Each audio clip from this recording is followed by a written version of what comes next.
Kesempatan ini siapa Bang yang kira-kira Bang ingin sampaikan ucapan terima kasih? Satu pejuang yang saya anggap menjadi panutan bagi saya. Panutan. Saya katakan Bang Huzrin itu tokoh. Yang kedua adalah Sudirman Almond. Bang Sudirman Almond. Yang ketiga yang harus kita juga hargai dan harus kita jadikan tokoh yang betul-betul mau berjuang. Siapa tokoh-tokohnya? Yaitu wadah-wadah organisasi pemuda KNP. Siapa waktu itu salah satunya? Itulah seorang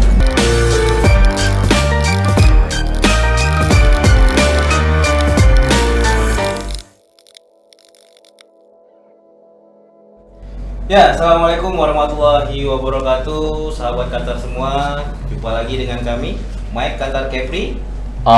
Ya, sahabat Qatar, apa kabar hari ini? Semoga semuanya baik-baik saja, sehat-sehat saja. Ya. Di cuaca yang pancaroba luar biasa. Ya. Ya. Panas hari ini Bang ya? Panas. Luar biasa. Tapi Ya, hati Bang. dingin. Nah, hati itu dingin. dia. Bersama saya kembali Muharoni dan juga sahabat saya satu, Waklum. Assalamualaikum warahmatullahi wabarakatuh. Sehat Waklum? Alhamdulillah Abang Roni. Ya, kembali kami ingatkan bahwa Mike on Qatar Kepri adalah bertugas atau berencana untuk ikut dalam amanah Undang-Undang Dasar 1945, yaitu dalam rangka mencerdaskan anak bangsa. Ya. Ibarat kata pantun, Ya. apa tanda lada yang pedas? Saya. Tanam di ladang tumbuhnya subur. Oke. Apa tanda masyarakat yang cerdas? Hmm. Tentunya negeri terus berkembang dan makmur. Masya Allah. Nah, itu dia. Luar biasa. Walum, Ya. apa topik bahasan kita hari ini, Walum? Ya, kebetulan hari ini kita menyambung yang kemarin. Humas tentunya punya peran penting untuk sebuah organisasi maupun perseorangan, karena humas ini adalah corong, adalah toanya lembaga atau personal agar mendapat partisipasi publik yang baik, gitu Bang ya. Ya, Nah. dan seperti biasa, Mike on kalau sudah berdiskusi, sudah menemukan satu formula, tentu tidak mau mengundang orang yang sembarang. Oh iya. Untuk hari ini, narasumber langsung kami datangkan jauh dari Pulau Seberang. Pulau Seberang. Iya kan? Oke Sepertinya Bang. Seberang Domba kan? Iya. Seberang Domba betul. Langsung saja kita hadirkan narasumber kita hari ini, Bang Hasan. Wah, Bang ini Hasan. Kepala Dinas Komunikasi dan Informatika Provinsi Kepulauan Riau. Betul sekali. Apa kabar Abang dah? Alhamdulillah sehat. Sehat, alhamdulillah. Luar biasa. Bang, Ya, sibuk Bang? ya akhir-akhir ini menjelang akhir tahun tentu kita menyelesaikan beberapa kegiatan dan proses administrasi Betul. khususnya di Dinas Kominfo dengan berbagai kegiatan maupun program-program yang dilaksanakan oleh kepala daerah khususnya Pak Gubernur. Oke. Ya, bersama jajarannya dalam kita memberikan informasi kepada masyarakat. Udah hilang penat Bang? Belum? Ya, Sebab tanggal jalani 28 tadi, sahabat Qatar perlu ketahui juga ya, tanggal 28 Oktober peringatan Hari Sumpah Pemuda. Bang Hasan ini tegak kalau dalam penglihatan saya. Berdiri di Jalan Merdeka itu dari pukul 5 subuh sampai pukul 3 subuh. Betul sekali. Ini Iya, iya, luar iya, biasa. iya, iya. Ya. Karena ada festival Sumpah Pemuda. Belum hilang penat tuh berarti. Makanya Belum itu hilang yang saya penat. tanya. Udah oke Bang, kaki Oh, udah. Tapi sebagai abdi negara, Ah. suka tidak suka harus Itu dia. menyelesaikan Ada apa yang tanggung ditentukan. jawab. Betul Siap. sekali ya Bang. Ini kembali Bang Ya. Iya saya. tentang humas nih, Ya. bahwa pentingnya humas itu bagaimana pada akhirnya ya, tujuan akhirnya bagaimana meningkatkan partisipasi publik gitu. Kepercayaan publik itu berangkat dari baiknya literasi apapun yang dihasilkan oleh bidang-bidang kehumasan gitu. Kalau menurut Abang sekali lah, menurut Abang Dah Hasan sebagai speakernya Pemprov, speaker. Nah, sebagai speakernya Pemprov, apa yang sudah dilakukan oleh Kominfo Kepri atau juga apa yang akan diselenggarakan oleh Kominfo ke depannya, Bang? Terima kasih Bang Fahrul, Pak Ketua Karang Taruna Kepri dan Bang Roni Iya saya. yang host di acara Mic On. Mike on, Bang. Ya, saya kira pertama perlu kami jelaskan bahwa di setiap lembaga pemerintahan maupun swasta tentu dalam aktivitas kebijakan mau program atau marketing apapun, tentu salah satu informasi yang harus disampaikan itu adalah melalui bidang kehumasan. Bidang kehumasan. Karena bidang kehumasan ini adalah sangat penting di dalam lembaga-lembaga pemerintahan. Saya yakin dan percaya di pemerintah daerah baik kabupaten kota maupun provinsi maupun ya lembaga swasta lainnya. Kalau lembaga swasta lainnya itu disebut public relation lah. Public relation. PR. Iya. Biasanya setiap informasi kelembagaan dan pemerintahan itu disampaikan melalui corong dari kehumasan. Nah, tentu kita khususnya kita di pemerintah provinsi terkait bidang kehumasan ini kan di bawah OPD Dinas Kominfo. Dinas Kominfo. Salah satu di Dinas Kominfo itu ada satu bidang yang menangani terkait bidang kehumasan. Nah, tentu kita sebagai kepala dinas Kominfo, kita kan punya tugas dan fungsi di dalam melaksanakan kegiatan dari OPD tersebut. Nah, memang salah satu di bidang humas tugas kita adalah yang terpenting adalah merumuskan kebijakan penyelenggaraan pemerintahan agar kebijakan itu sampai ke publik informasi. Sampai ke masyarakat, Bang ya. Persoalan dari kebijakan itu dinilai oleh masyarakat baik atau tidak, itu urusannya adalah penilaian dari publik.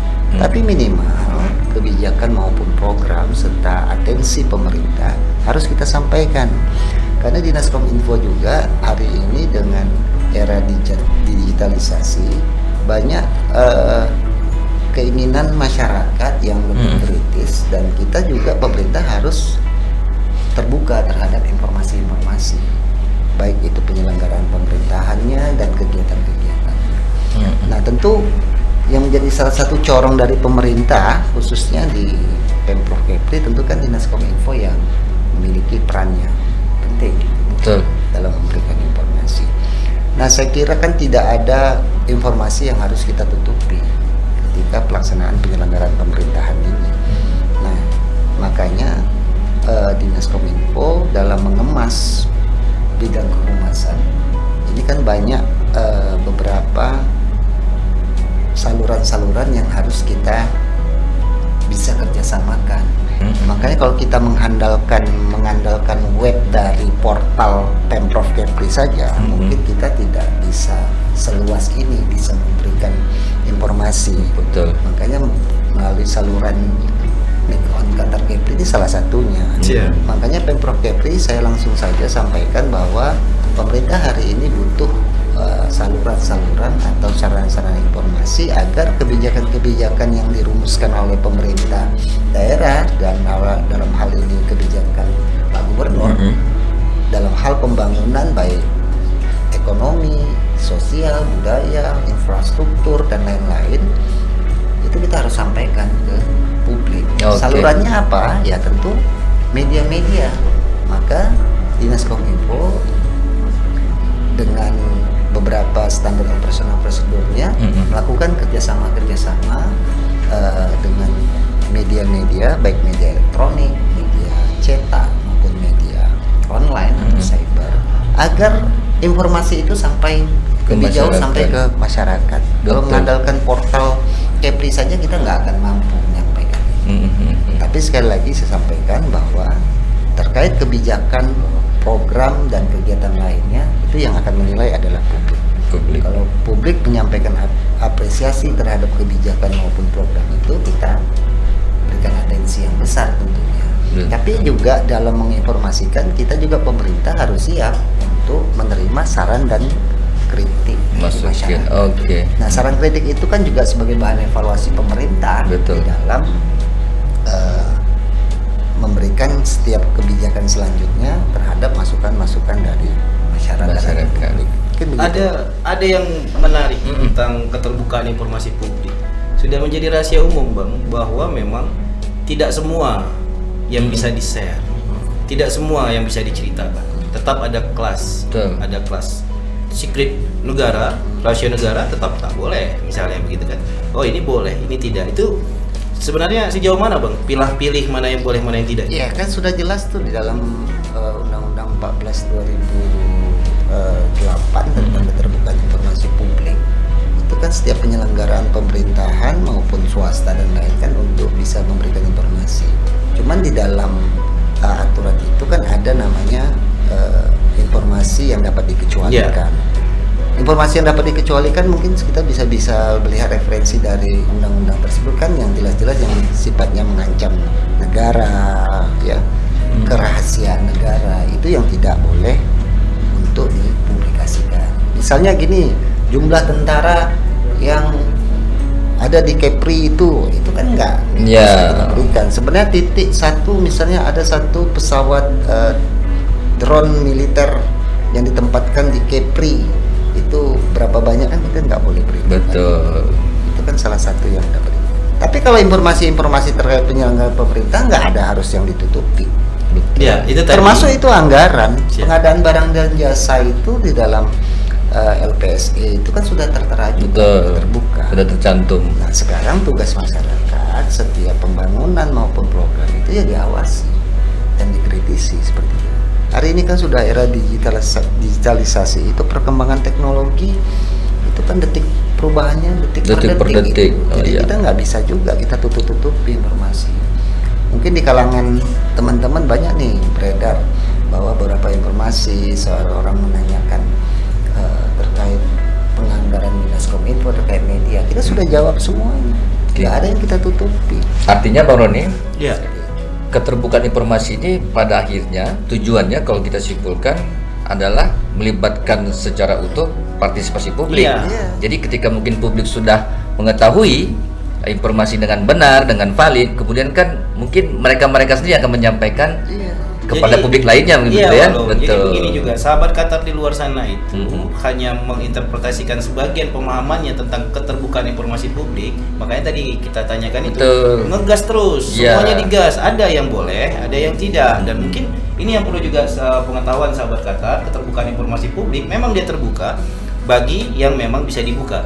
Tadi Bang Hasan juga udah jelaskan bahwa memang ada hal yang tidak bisa dibuka, misalnya rahasia negara, kepentingan keamanan yang merusak integrasi bangsa dan seterusnya. Betul. Itu Along yang perlu kita garis bawahi, memang harus cerdas. Jadi kawan-kawan nuntut semua, wah ada yang boleh ada enggak. Ada yang boleh. Siap. Jadi Bang, keterlibatan publik seperti apa yang diharapkan dari pemerintah nih? Apakah keterlibatan secara aktif atau memang ada ruang-ruang khusus yang memang disediakan ya oleh pemerintah melalui Dinas Kominfo agar partisipasi publik itu menjadi lebih berdaya guna lah. Mungkin silakan. Ya, saya kira kan hari ini untuk saluran-saluran informasi kan untuk khususnya di pemerintah Provinsi Kepri itu kan sudah terang benderang, artinya banyak saluran-saluran. Artinya saluran yang saya maksud itu adalah kan banyak publikasi-publikasi yang kita sampaikan ke publik ya, terkait informasi di media maupun di media sosial resmi Dinas Kominfo ya, pemerintah provinsi itu kan jelas. Setiap hari itu selalu kita menginformasikan itu Pak Gubernur di mana, Pak Gubernur sedang melakukan apa, Pak Gubernur ambil kebijakan apa terkait isu-isu kan kita sampaikan. Paling kami di internal Dinas Kominfo kita selalu mengevaluasi nih kira-kira apa yang menjadi masukan-masukan atau kritik dari masyarakat. Itu yang biasanya kita follow up. Contohnya kemarin kita masih menunggu terkait kebijakan karena di Kepri itu untuk vaksinasi boosternya habis. Itu asal mulanya kan juga dari masyarakat. Suara masyarakat ya. Ke media sosial kita, Pak kami mau vaksin booster, nggak ada nih, kami dari tidak ada. Akhirnya kan kebijakan Pak Gubernur menyurati ke Menteri lagi, akhirnya Menteri membantu lagi vaksinasi. Sekarang kan sudah datang kemarin di publikasi media juga kita sudah sampaikan, kita hampir dapat 19.000 fil yang itu kurang lebih mau 100.000 orang bisa vaksin ya, karena vaksin. Karena sekarang semakin berkurangnya COVID dan masyarakat sudah mulai jenuh, sudah 2 tahun pandemi COVID, mereka mau berlibur ke seberang, kan syaratnya salah satunya harus booster, ya kan, booster. Dan mereka dulu takut-takut gitu mau vaksin. Hari ini mereka mencari. Sekarang pemerintah kan kita terkait kebijakan COVID ini itu kewenangannya absolut. Absolut itu kewenangannya dari pemerintah pusat. Daerah nggak bisa ambil kebijakan sendiri. Jadi kewenangan itu kan di dalam penyelenggaraan pemerintahan itu kan ada 3. Satu ada kewenangan absolut, kewenangan konkuren, ada kewenangan umum. Kewenangan absolut ini kewenangan yang daerah tidak boleh ikut campur apa aja, seperti politik luar negeri, keamanan, fiskal moneter, keagamaan. Nah, salah satu karena COVID ini menjadi bencana nasional, ditetapkan oleh pemerintah menjadi bencana nasional, maka ini menjadi kewenangan penuh pemerintah pusat. Maka setiap kebijakan COVID itu kita nggak bisa sewenang-wenang daerah menetapkan ini jadi level sekian, itu yang menentukan pusat. Dan kita mengambil kebijakan bagaimana wisatawan bisa datang sekonyong-konyong kita langsung bisa buka, nggak bisa. Itu harus dari izin dari pemerintah pusat. Kecuali memang urusannya kewenangan konkuren. Konkuren itu ada pembagian kewenangan dari pemerintah pusat kepada ke daerah. Itu pun urusannya dibagi 2, ada urusan pilihan, ada urusan wajib. Kalau urusan pilihan wajib itu kan pendidikan, kesehatan, perkim dan lain-lain itu kan itu pun dibagi tugasnya. Urusan pilihan apa seperti kelautan, pariwisata dan lain-lain. Tak bisa juga dengan ada keinginan daerah mau membuka ini karena wisatawan sudah ini, tapi kalau kebijakan pusat tidak belum diizinkan juga nggak bisa seperti itu. Betul. Jadi inilah tugas kehumasan Pemprov, harus bisa menjelaskan itu kepada masyarakat. Terkadang kan kita juga harus bisa menyampaikan juga melalui saluran-saluran seperti Make on Qatar Kepri ini. Sekarang kan begitu penggunaan media sosial kan sudah tak terbendung lagi nih, orang bisa berkomentar, netizen bisa berkomentar macam-macam. Mungkin yang harus kita sosialisasi ya, berbijak media sosial itu penting. Jadi, tapi kan mereka awam dan wajar saja, mereka tidak tahu. Tapi kita pemerintah, tugas kita harus bisa menjelaskan itu.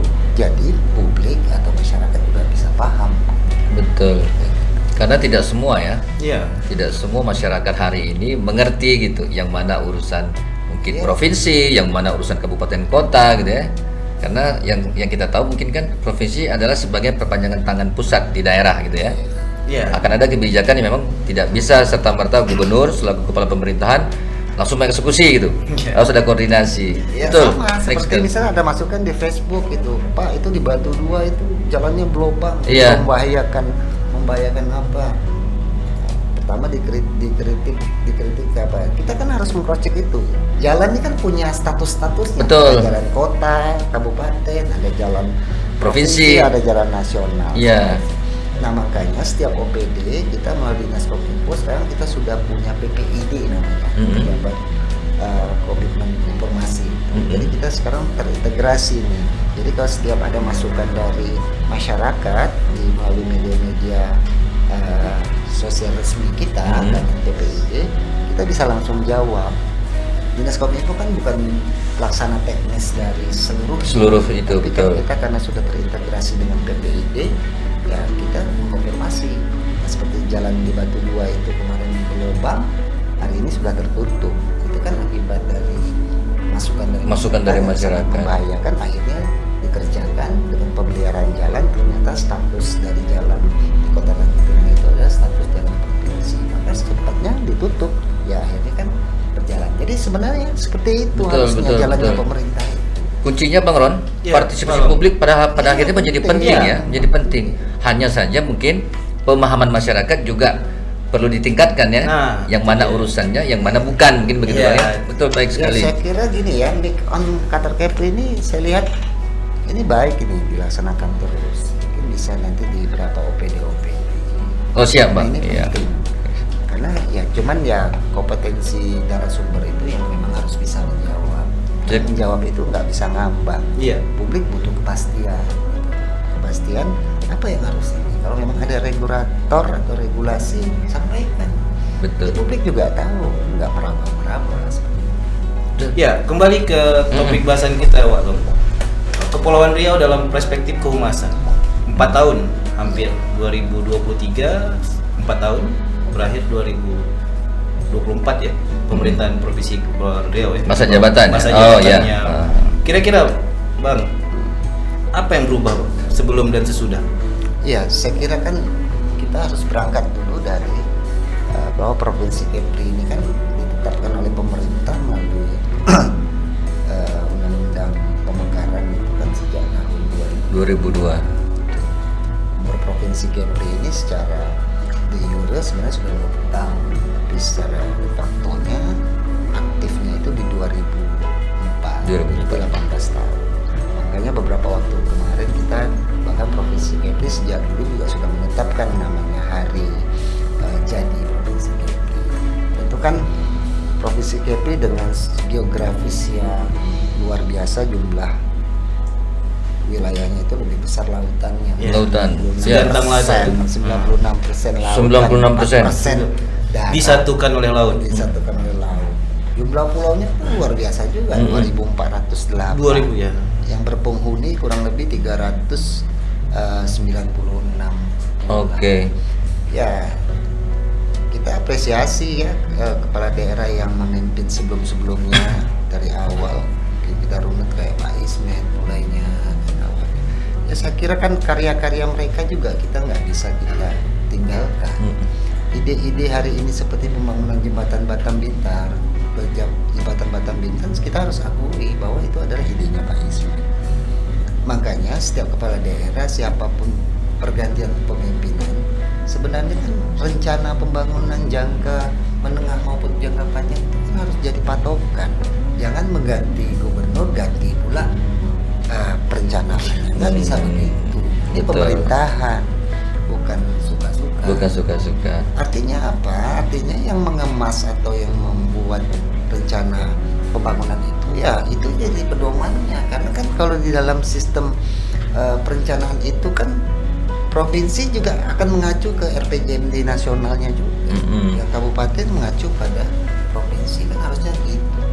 Saya kira kan persoalannya hari ini sudah 20 tahun hari Provinsi Kepri berdiri, tapi kita lihat bahwa membangun wilayah Kepulauan Riau ini nggak mudah karena kontur dari geografisnya itu membutuhkan pembiayaan infrastruktur yang besar.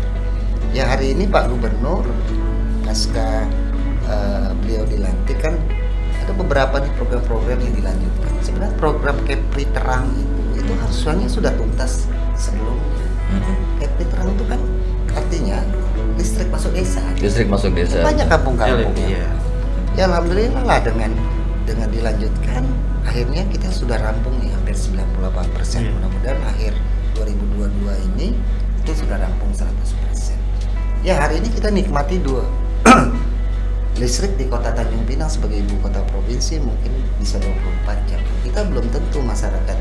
Jangan jauh-jauh di Kota Batam aja, di Pulau Lekang itu yang penduduknya hanya 150 kakak itu masih kemarin itu hanya 6 jam 6 jam menikmati Iya, listrik iya. katanya. Ya, kita Misalnya tahu di tuh, Batam itu sudah apa.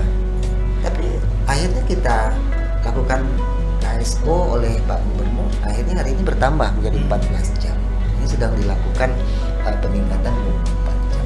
Artinya pemerintah, kepala daerah itu harus serius memenuhi pembangunan infrastruktur dasar masyarakat. Dasar Apa aja masyarakat.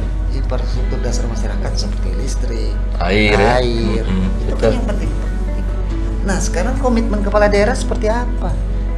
Jangan jauh-jauh. Hari ini internet ini menjadi kebutuhan, bukan menjadi kebutuhan eksklusif lagi, tapi Kebutuhan sudah menjadi primer. pelayanan Ya. dasar infrastruktur dasar masyarakat. Kan orang menggunakan.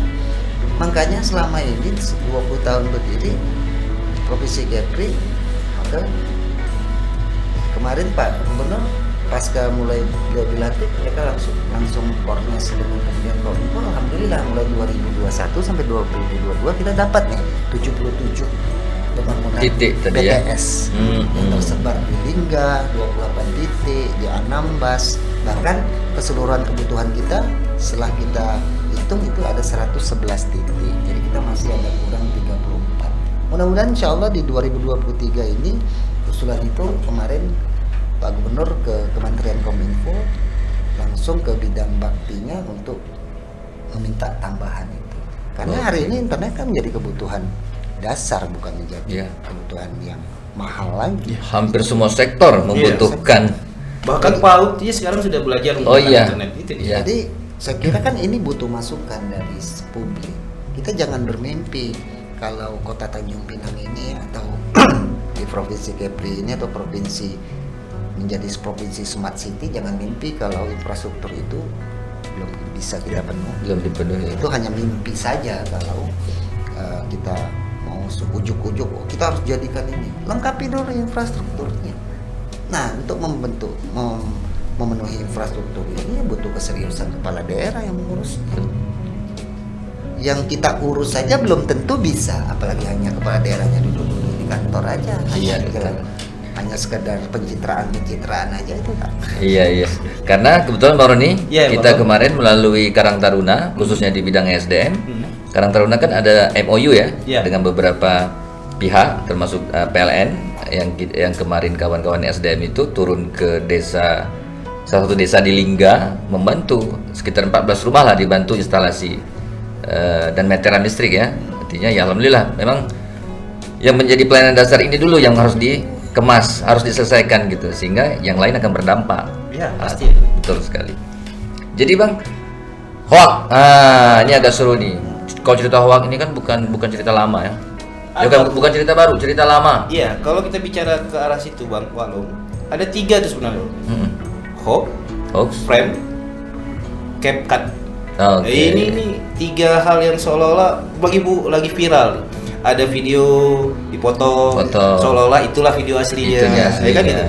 Kemudian ada juga hoax, ya itulah endingnya ke sana kan. Seolah-olah penyebaran informasi yang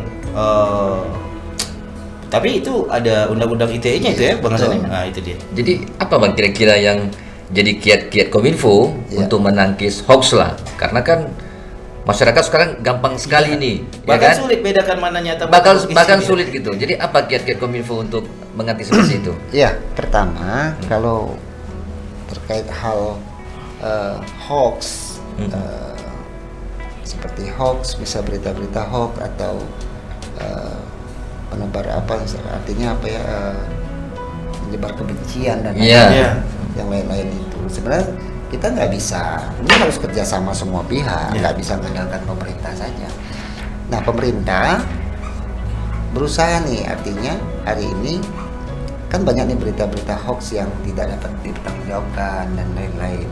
Nah, salah satunya memang kita kan terus nih mensosialisasikan, bahkan kami di sekolah Kominfo bersama teman-teman media juga melalui wadah-wadah organisasi media, kita lakukan nih misalnya terkait literasi digital. Kemarin kita kerjasama dengan AJI juga kita sampaikan ke sekolah-sekolah. Nah, ini kan penting. Nah, satu, peran media juga penting dalam memberikan informasi terkait literasi digital. Makanya saya bilang tadi, sebenarnya dengan make on-nya Qatar Kepri ini dan organisasi Karang Taruna ini bisa jadi leading sektor dalam hal literasi digital ya, di sekolah-sekolah. Karena bijak bermedsos itu kan kita tadi dibilang sama Mas Roni, Bang Roni ada undang-undang. Iya. Itu kan punya dasar gitu ya. Jadi nggak bisa kita menggunakan media sosial itu juga harus hati-hati. Nah, menangkal dari hoax atau hate speech ya. Ujaran kebencian. Itu kan harus dilakukan. Ini nggak bisa hanya mengandalkan pemerintah aja. Nah, tugas kita bagaimana nih sarana-sarana informasi, khususnya kami di Dinas Kominfo ini selalu nih memberikan semacam flyer, bahkan kita sampaikan ke sekolah-sekolah termasuk ke media-media massa. Kita mintalah bijak terkait teknis saja, konfirmasi misalnya soal isu. Kan kalau media juga ada misalnya dugaan ini, dia kan harus berimbang informasinya, harus dikonfirmasi ke yang bersangkutan. Persoalan sudah terkonfirmasi itu biar publik yang menilainya, kan seperti ini. Oke, betul. Tapi sekali. yang namanya media ini kan yang sudah media resmi, kita kan dalam pemberitaan juga nggak bisa beropini salah, kecuali dia memberitakan investigasi, dia langsung masuk ke sumber-sumber. Tapi kalau hanya baru sekedar opini, ya, saya kira kan itu hanya nggak tahu nih contohnya Kadiskominfo itu ternyata rambutnya panjang. Dia nggak bisa katakan Kadiskominfo rambutnya panjang, dia harus tahu dulu gitu kan. Dia nggak bisa hanya beropini. Iya. Kalau dia tak tahu maka dia harus konfirmasi siapa yang dekat itu. Oh ternyata rambutnya Kadiskominfo itu pendek. Informasinya dari siapa? Dari Ketua Karang Taruna seperti itu. Oke. Ada yang bisa menjelaskan. Persoalan nanti orang mau penasaran mencari Kadiskominfo rambutnya panjang atau pendek, silakan diinvestigasi lagi. Seperti itu. Nah, itulah perumpamaannya. Betul. Artinya kan itu kan ya akhirnya kalau kita kaitkan undang-undang ITE, artinya itu kan sudah mencemarkan nama baik orang kan seperti itu. Artinya kalau ada istilah yang sering malah melintang di medsos tuh jempolmu harimaumu ya. Hanya kadang-kadang baca judul kemudian share. Ya. Tadi seperti Bang Hasan bilang, belum baca saja sudah bisa kena gitu kan. Nah, jadi baca berarti bijak ya. Bijak bermedsos. Betul. Jadi Bang, apa yang menjadi program prioritas khusus Kominfo ke depan di 2023 Bang? Iya, saya kira kalau untuk 2022 ini kita kan masih melakukan penyebaran informasi terhadap penyelenggaraan visi misinya Pak Gubernur. Artinya apa yang dilakukan oleh kepala daerah terhadap kebijakan, program maupun aktivitas Pak Gubernur, Wakil Gubernur maupun seluruh OPD itu kita sampaikan ke publik. Biar publik minimal memahami dan mengetahui bahwa pemerintah ini berjalan, bekerja. Nah, tentu ada target-target capaian kepala daerah yang menjadi fokus-fokus dari ya kan dasar visi misi itu biasanya dari janji politik kepala daerah ya kan. Nah, cuman dituangkan melalui visi misi. Nah, visi misi ini kan dijalankan diimplementasikan ke OPD teknis yang terkait. Nah, sejauh ini bagaimana kita 2023 ke depan kita mengeksplor nih apa kebijakan dari visi misi itu berjalan atau tidak. Yang publik tahu. Misalnya kemarin Menteri KKP meminta bahwa Kepri sebagai salah satu program ekonomi biru untuk kelautan. Nah, 2023 kita akan gali ini apa yang dibuat program-programnya seperti itulah contohnya. Iya. Seperti misalnya contohnya hari ini kan era digitalisasi, kalau kita pikirkan kelompok generasi Z atau milenial kan lebih banyak. Sebenarnya pemerintah bagaimana nih mengedepankan pemberdayaan terhadap pemuda-pemuda gitu dalam programnya kan seperti itu. Nah, kami Dinas Kominfo di bidang kehumasan. Jadi kita 2023 kita lebih menjurus pada apa yang menjadi program dan target visi misi itu yang harus kita sampaikan sudah sejauh mana. Seperti kita memberi informasi misalnya kebijakan Pak Gubernur dalam menata ibu kota provinsi, kayak Jalan Merdeka dan lain-lain, benahan penyengat, bandara dan lain-lain itu. Nah, ketika ini selesai 2022, maka kita akan sampaikan ke publik bahwa Tanjung Pinang ini ibu kota provinsi. Bagaimana orang mengetahui bahwa Tanjung Pinang Kepri itu adalah ibu kotanya provinsi. Kalau orang luar selama ini kenalnya dibilang Tanjung Pinang nggak kenal, Pangkal Pinang ya Pak katanya. Artinya kan kita kurang mengekspos bahwa Kepri ini ibu kotanya adalah kota Tanjung Pinang. Betul sekali. Orang mungkin Tanjung Pinang nih justru lebih mengenal Batam. Bintan. Mungkin kalau ya Bintan pun Lagoy gitu Bang ya. Seperti itu. Betul. Nah, inilah tugas kita salah satunya. Tugas pemerintah dan didukung oleh semua pihak. Gitu Bang ya. Iya. Penting, publik penting. Terus bagaimana kemudian atau ada tidak Kominfo Kepri punya kegiatan khusus yang akan melibatkan generasi muda tadi yang Abang sebutkan generasi apa tadi? Z ya, Gen Z gitu ya, Gen Z. Khusus memang ada di Kominfo atau memang disinergikan dengan mungkin Dinas Pemuda Olahraga atau gimana? Ya, atau ada ruang khusus? Saya kira 2023 kemarin kita lakukan pembahasan terkait mengukur capaian RPJMD-nya Pak Gubernur untuk masa waktu 2021-2024 ini. Itu kan salah satunya ada nanti di kegiatan kepemudaan itu banyak di pemuda olahraga dan olahraga. Kota salah saya. Oke, Bang. Apalagi menjelang pesta demokrasi 2024 kan bagaimana antusias pemilih pemula itu kan harus disosialisasikan. Betul, Itu nanti betul. bisa diwujudkan melalui kegiatan-kegiatan dari itu. Seperti KPU sendiri dan Panwas sendiri juga kan sudah disusun anggarannya juga sama nih, memberikan pemahaman untuk mensosialisasikan bahwa pemilih pemula ini harus berjalan. Karena kan kita lihat evaluasi dari pelaksanaan pesta demokrasi kemarin, itu justru tingkat pemilih pemula itu partisipasinya cukup Rendah ya. terutama di Batam itu. Di Batam itu walaupun jumlah penduduknya besar dan pemilih tetapnya hampir 1,2 juta, ternyata tingkat partisipasinya cukup rendah dalam pesta demokrasi, baik itu legislatif maupun kepala daerah. Itu hanya 48 sampai 52% lagi dibandingkan kabupaten kota lain. Kita Tanjung Pinang masih di atas 70% tingkat partisipasi. Nah, artinya apa? Ya kita nggak ngerti apa ini kurang sosialisasi atau apa. Tapi dilihat dari umur, justru generasi Z atau milenial partisipasinya kurang. Nah, ini tugas pemerintah. Bagaimana? Mungkin Karang Taruna juga bertugas di sini. Ya, bisa. Mungkin Bang Hasan juga bisa sampaikan saluran-saluran apa saja yang memang digunakan Kominfo dalam rangka menyampaikan informasi ke masyarakat.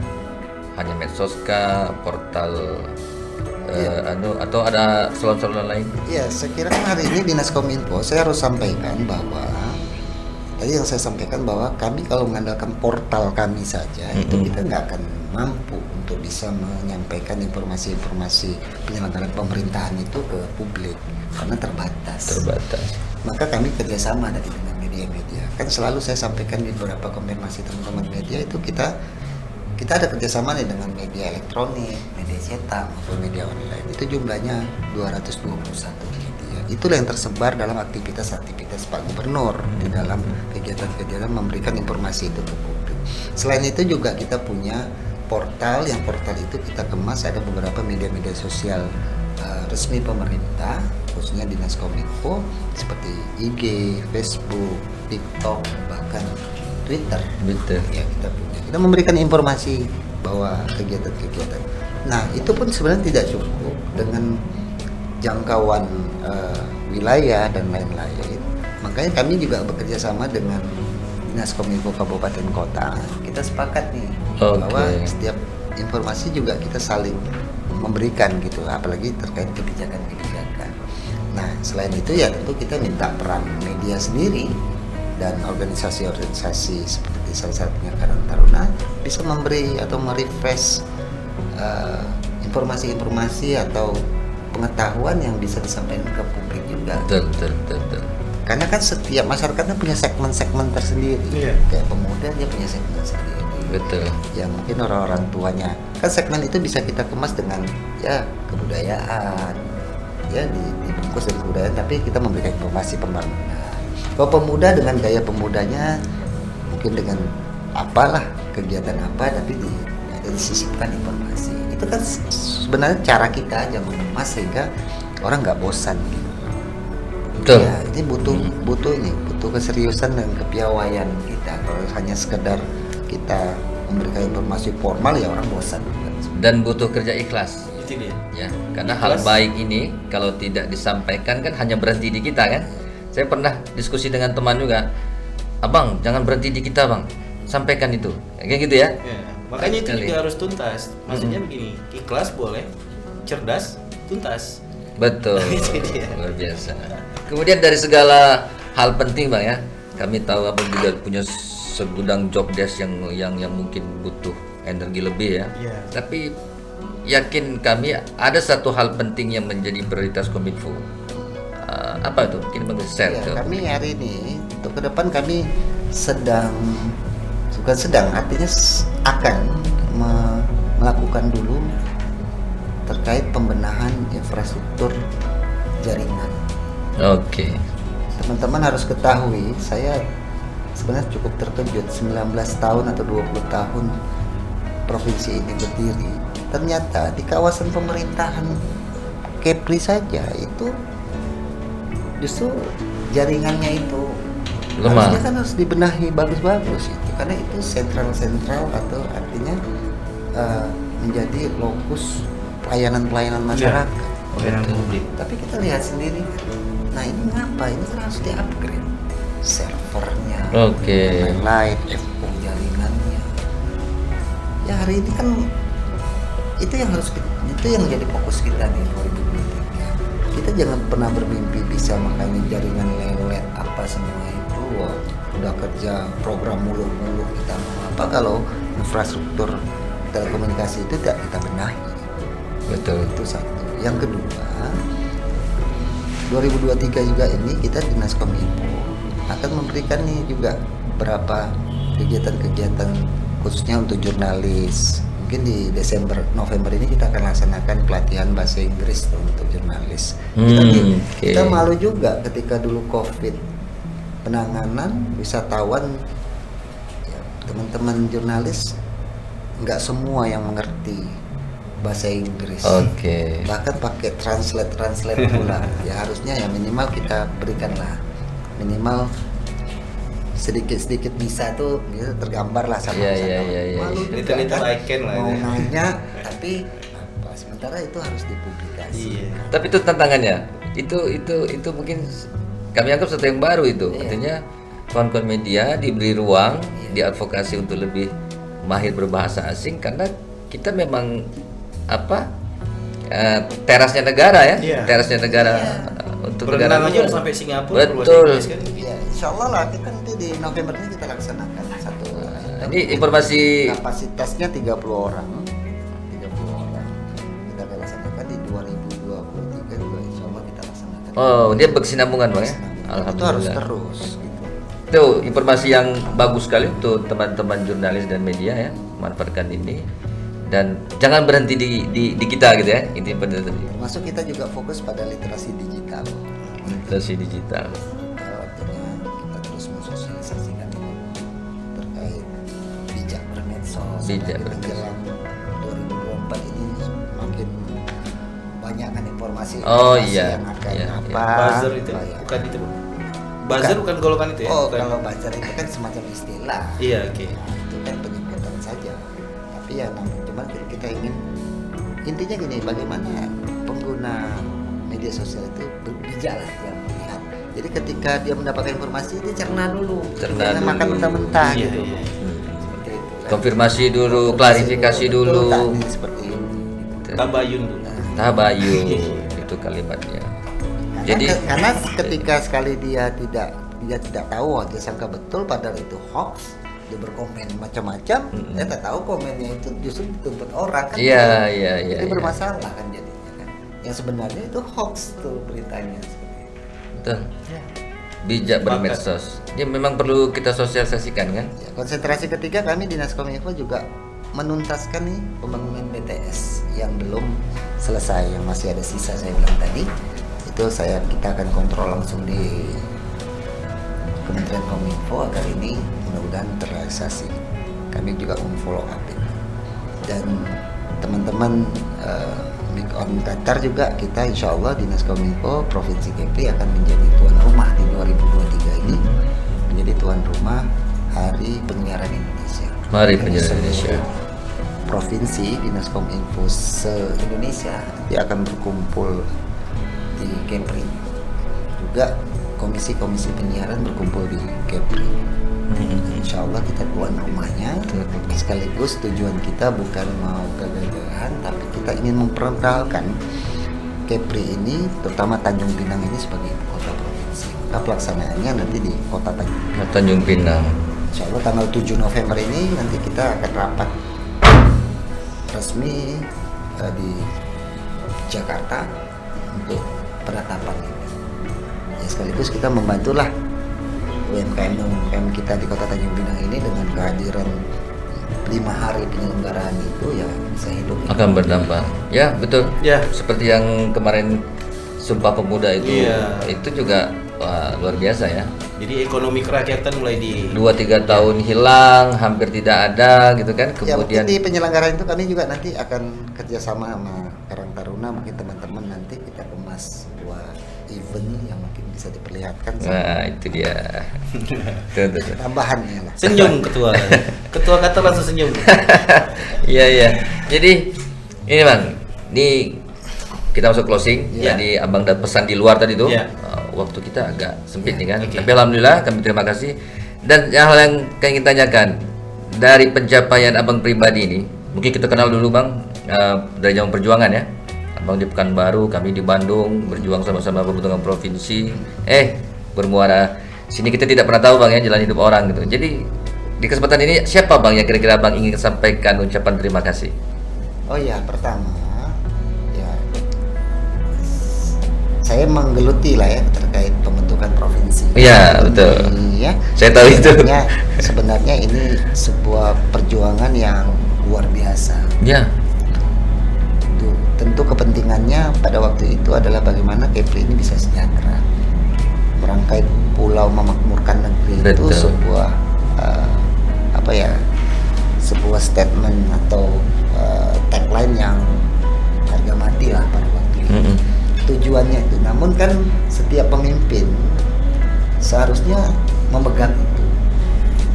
Merangkai pulau memakmurkan negeri itu tidak mudah, ucapannya gampang, tapi mengimplementasinya susah. Sulit. Artinya apa yang ingin saya sampaikan? Bahwa siapapun kepala daerah ketika dia memimpin di Kepri ini, dia harus kerja sungguh-sungguh. Karena tidak mudah membangun infrastruktur di kepulauan. Betul. Satu pulau yang berpenghuni rata-rata itu dia 50 sampai 300 kakak itu butuh biaya infrastruktur yang besar. Bisa satu pulau A yang berpenduduk 150 kakak. Kalau kita rata-ratakan satu kakak 3, ya berarti ada 450 orang yang berdiam di pulau itu. Apa jaminannya pemerintah untuk masyarakatnya? Adalah infrastruktur yang memadai. Apa infrastruktur pelayanan dasarnya? Listriknya harus ada, dermaga atau tembatan perahunya harus ada. Iya betul, karena kita pulau. Akses pemukimannya harus kita lakukan, air bersihnya. Betul. Satu dermaga saja yang harus kita bangun, pemerintah harus bisa menggelontorkan 5 sampai 7 M saja. 5 sampai 7 bahkan 10 miliar untuk bisa bangun dermaganya aja. Itu makanya butuh biaya besar. Nah, makanya komitmen paling penting adalah siapapun gubernurnya itu ketika memimpin di Kepri ini harus benar-benar kerja sungguh-sungguh. Karena dengan keterbatasan APBD dan lain-lain itu tidak mungkin bisa terrealisasi mimpi merangkai pulau memakmurkan negeri. Salah satu orang yang saya justru yang saya kagum itu ya, semua pejuang berjuang dengan caranya masing-masing. Mahasiswa pada waktu itu berjuang, tokoh masyarakat, bahkan pemuda-pemuda KNPI dan lain semua bergerak tanpa ada itu. Namun yang benar-benar itu salah satu pejuang yang saya anggap menjadi panutan bagi saya. Saya katakan Bang Huzrin itu tokoh. Setuju. Tokoh yang memang harus kita kedepan. Setuju. Dia hari ini minimal harus menjadi panutan. Ya. Dan dia harus memposisikan diri sebagai tokoh Kepri. Setuju. Sekarang kita pelukanlah dia. Memang harus begitu. Yang kedua, jangan mimpi provinsi Kepri ini kalau mau jadi tanpa diurus secara serius. Siapa orangnya di provinsi Kepri yang urus? Itu yang kedua adalah Sudirman Almond. Bang Sudirman Almond. Yang ketiga, yang harus kita juga hargai dan harus kita jadikan tokoh yang betul-betul mau berjuang. Provinsi ini berdiri, ini butuh biaya yang besar. Tanpa ada komunikasi yang baik antara swasta, pemerintah, dan lain pada waktu itu nggak akan bisa mencapai. Siapa tokoh-tokohnya? Yaitu wadah-wadah organisasi pemuda KNPI. Siapa waktu itu salah satunya? Itulah seorang Ansar Ahmad dan pengurus. Itulah 3 tokoh saya anggap yang punya punya kapasitas membangun provinsi. betul, setuju. Dia memimpin Kepri ini bukan ujuk-ujuk menjadi gubernur, tapi dia memang berkiprah Kepri untuk tujuannya membangun Kepri ini lebih baik. Begitu cerita. Iya. Saya kalau sudah dengar kisah perjuangan nih haru. Haru. Tapi di balik itu kita harus bangga, dan betul kata Bang Hasan tadi, Abang Da kita tadi, bahwa kita wajib menyediakan ruang apresiasi bagi pejuang-pejuang itu, dan kemudian mungkin kita patut jadikan mereka panutan, semangatnya terutama untuk bagaimana memajukan negeri, menyatukan segantang lada ini tadi, dan kemudian maju bersama-sama dan makmur bersama-sama. Gitu ya, Sangat Bang? setuju, sangat setuju. Mungkin di penghujung nih, Iya. penghujung diskusi kita nih. Iya. Ini saya herannya nih. Ya. Kayaknya kita tadi nggak ada kasih bocoran pertanyaan kan? Nah. Tapi pertanyaan yang hampir tadi kita set, Ya. kok udah dijawab ya? kayak ada yang bocor gitu kan? Tapi ini last mungkin dia Bang Hasan belum tahu nih. Ini apa, tinggal jawab pilihan aja Bang ya? Hanya pilihan. Pilih satu di antara dua. Bang Roni mau anu atau? Silakan, Bang. Silakan ya? Silakan. Satu nih Bang. Ya. Humas, propaganda atau faktual? Faktual. Jelas berarti. Prinsip itu Bang, prinsip sekali. Kedua Bang, untuk 2023 optimis atau pesimis? Optimis. Tetap optimis, harus optimis, tetap semangat. Pertanyaan ketiga, ini mulai agak runcing nih. Gubernur wakil gubernur atau DPRD Provinsi Kepri? Jelaskan dulu nih maksudnya apa. Iya, kan ya. Maksudnya apanya nih ya? Ini kehumasan ini fokusnya di eksekutif atau juga legislatif? Oh, Ah. jelas eksekutif lah. Eksekutif ya. Kan Oke. pemerintah. Pemerintah, oke. Yang keempat, pilihannya ASN atau legislatif? Siapanya nih? Bang Hasan ya? Saya ini. Hmm. Ya, jelas saya. Sekarang ya. Sekarang ada ASN, tapi tadi ya kita tak tahu ya jalan hidup Ya, orang jalan seperti hidup. apa. Oke. Tapi memang saya walaupun beda wilayah, membersamai perjuangan itu kan hanya dengan cerita, tapi wih, hari ini dipertemukan di ruang-ruang seperti ini, ada rasa bangga juga tuh. Wah, abang-abang kita, senior-senior kita gitu. Ini yang terakhir Bang ya. Jangan pakai ragu-ragu jawabnya Bang. Terakhir terus nih. Langsung aja. Ini yang kelima nih. Yang kelima. Kepala dinas atau wali kota? Saya jalankan amanah saja kepala dinas sekarang ini. Diplomatis. Biasa diplomatis. Oke Bang, cukup kan Bang? Di sisi kehumasan, Bang, satu. Jujur bertutur atau bijak bertutur? Bijak. Bijak bertutur. Baiklah, Alhamdulillah. sahabat Qatar dimanapun Iya. berada, itu tadi kata pantun, gagah wakluk memakai tanjak, pergi belayar sampai ke selat. Saya. Sahabat Qatar, semuanya harus bijak, Mm-mm. gunakan akal sebelum berbuat. Sepakat begitu Bang? Oke. Ya. Sepakat. Halo. Ya. Nampaknya berakhir sesi ini dan Alhamdulillah. kita jumpa lagi. Jumpa Kita lagi. tahu kapan, dan tentu kita akan angkat lagi dan datangkan lagi narasumber Insya Allah. yang luar biasa. Insya Allah. Sekian dari kami. Oke. Wabillahi taufik wal hidayah. Wassalamualaikum warahmatullahi wabarakatuh. Main Qatar Kepri. Off.